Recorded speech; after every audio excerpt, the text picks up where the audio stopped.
Salut, c'est Mister S et aujourd'hui on va parler d'American Horror Story saison 9.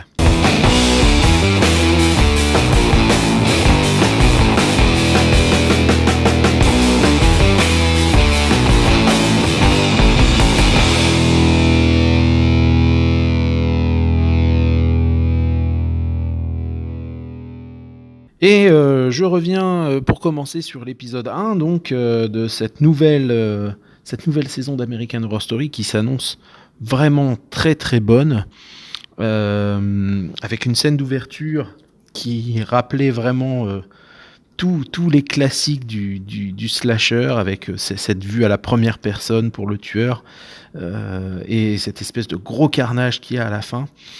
C'était vraiment très très bien filmé. La couleur est annoncée en tout cas.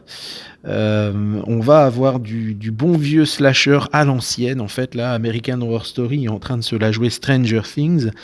Et c'était évident avec le générique d'ailleurs qui fleure bon les années 80. Hein, cette saison donc, qui s'intitule 1984. La promesse est tenue jusque-là, il n'y a pas de souci.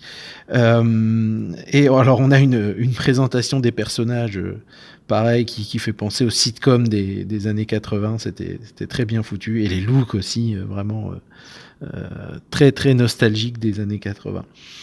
Et mention spéciale à Brooke, je trouve, qui joue très bien le rôle de la future Final Girl, je pense. Alors, la Final Girl, il faut expliquer, hein, pour ceux qui connaissent pas trop les slashers, c'est le cliché en fait de la fille vierge, bien sous tout rapport, qui survit à la fin. Alors, en général, c'est comme ça que ça se passe. Est-ce que American Horror Story va suivre le cliché ou justement contourner le cliché? On verra par la suite.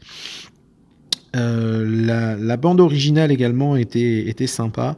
Ça m'a même fait penser à Halloween à certains moments. C'était vraiment excellent.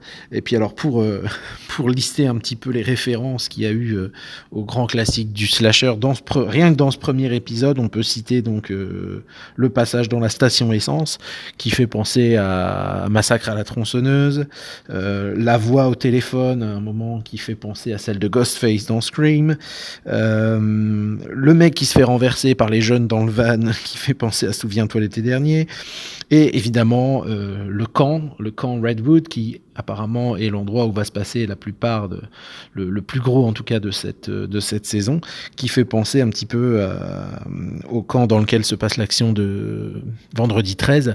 Alors je sais plus si c'est Lakewood ou c'est Crystal Lake je crois.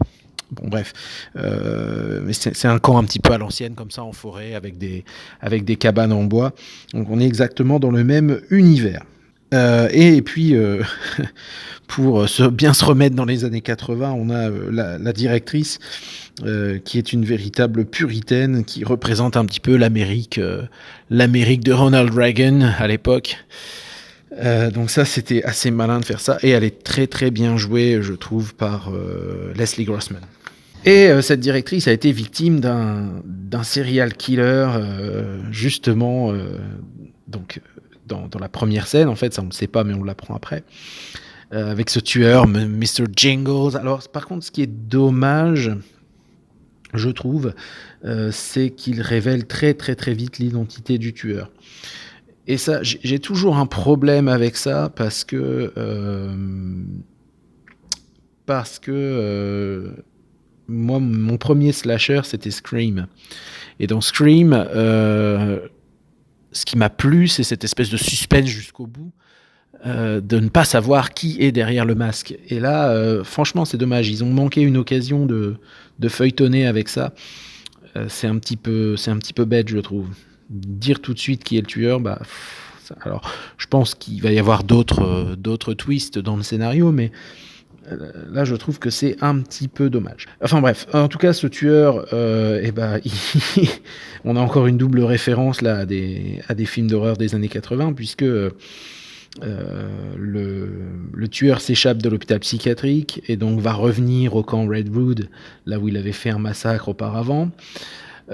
Donc là on est encore dans Halloween, et le vrai nom, parce que son Mr. Jingles c'est son surnom, le vrai nom de Mr. Jingles c'est Richter, Et ça fait vachement penser à Lecter, quoi, Hannibal Lecter, qui s'échappe donc de l'hôpital psychiatrique. C'était vraiment sympa cet épisode, j'ai beaucoup aimé.